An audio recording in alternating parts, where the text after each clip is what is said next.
दिबांग, सबसे ज्यादा महत्वपूर्ण यह है, हम राष्ट्रपति भवन की तस्वीरें भी दिखा रहे हैं जहां पर थोड़ी देर में रूस के राष्ट्रपति पुतिन पहुंचने वाले हैं।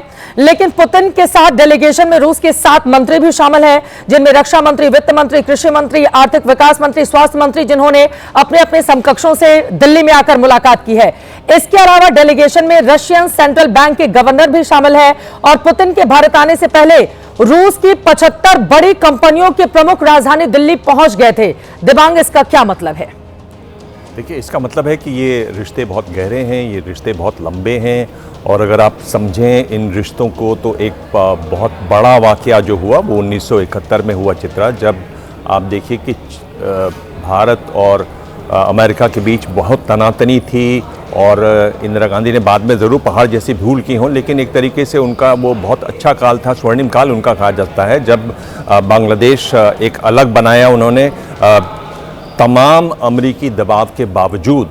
और जैसे ही अमेरिकी दबाव बढ़ा तो उन्होंने उनके जो दूत थे उनको भेजा मॉस्को और मॉस्को से एक समझौता हुआ और वहाँ से एक उनकी परमाणु पनडुब्बी चली, जिसके बाद अमेरिका के हाथ पांव ढीले हुए और अमेरिका ने वापसी की।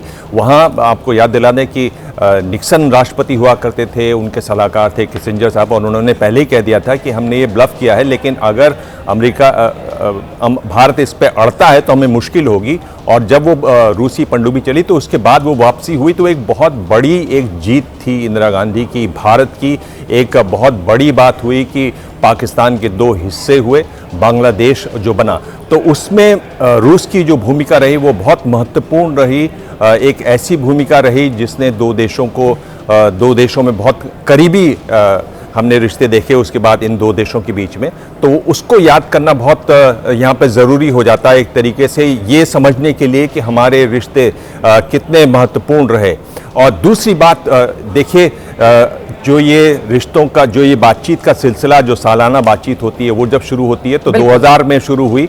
हम लोग तब रिपोर्टिंग किया करते थे चित्रा, और मुझे अभी याद है कि नए नए राष्ट्रपति बने थे पुतिन उन दिनों, अक्टूबर में ये मुलाकात हुई। वहाँ वाजपेयी जी भी नए नए बने थे और पोखरण के बाद का ये काल था जिसमें भारत पर सैंक्शंस लगे हुए थे। वेस्ट पूरी तरह से सैंक्शन लगा चुका था, सोवियत संघ अपने आप में टूटकर रूस बन चुका था, तो वहां बहुत कमजोर स्थिति में थे। आऊंगी, ये बहुत बड़ी बात आप कह रहे हैं, लेकिन आपने जो बातें कही हैं उसकी तस्वीरें भी अपने दर्शकों को दिखाएंगे।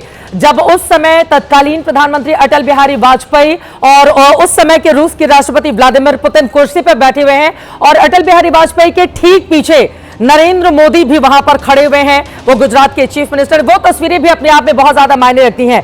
आप जरा सोचिए, वो तब का दौर था, आज का दौर है, लेकिन बीते 25 सालों से नरेंद्र मोदी के साथ भी रूस के राष्ट्रपति का एक रिश्ता और समय के साथ गहराता हुआ चला जा रहा है, जिसकी तस्वीरें बीती रात भी हमने देखी जब नरेंद्र मोदी तमाम प्रोटोकॉल तोड़ते हुए उनका वेलकम करने के लिए सीधे एयरपोर्ट जा पहुंचे।